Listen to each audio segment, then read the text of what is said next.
When peace came in 1945, the nightmare seemed over for the millions of refugees swarming into Western Europe. Caught by the ebb and flow of the tides of war, they were released from the concentration prison camps. Freedom, they thought, was just round the corner. What a mistake. Today, nearly 14 years after the war, there are still 178,000 refugees in Western Europe. No country wants them. Barring a change of heart close to a miracle, they have no hope. Their state of existence reproaches the conscience of mankind. In 1945, the last bomb had fallen, the last gun fired.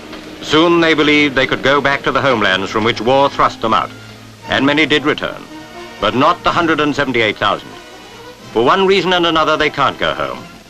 The countries that bore them, and for which many of them fought, now bar them forever. Less than a soup kitchen existence, sometimes in squalor, shared by the rats, is what life offers to more than 100,000. 43,000 are sick physically or mentally. No country will touch them with a barge pole. Some private people have here and there helped refugees, not waiting for governments to act. One is Miss Sue Ryder. Recruited by her, some volunteer students are building a village for old folk. Funds raised by Miss Ryder, direction by English architect Robert Cambridge. She has worked unobtrusively for years on behalf of the refugees, many of them once our allies. It was no more than a drop in the ocean, but if it encourages others to act, how well worthwhile.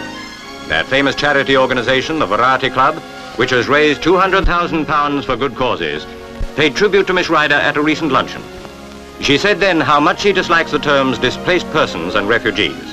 We should, I think, continue to recognize them as friends, as human beings, not as stateless people,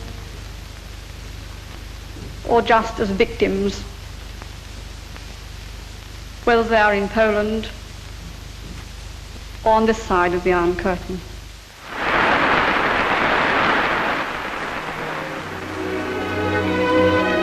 At Enns in Austria, another high-minded English woman is giving practical help to the refugees, trying to give them an individual, home-like existence after years of misery. There is a refugee organization attached to the United Nations. Member countries each year undertake to subscribe, but rarely completely fulfill their promise. Very few people anywhere care what happens to refugees. In Harlow, Essex, where Mrs. Klopp lives, she has organized fetes and made collections, not waiting for what happens at you-know. How extraordinary that private people living far away from the camps in Europe should be stirred to help when officially there is so much indifference. In Harlow, Mrs. Clark has won a host of friends who gladly give what help they can. 200 of them contribute a shilling every week. Her target was £1,000 towards the home in Austria, which she is converting for 15 old people. Mrs. Clark herself went to Austria to see the old people into their new home. But for her efforts, they would have ended their days in barracks. This was a private benefaction.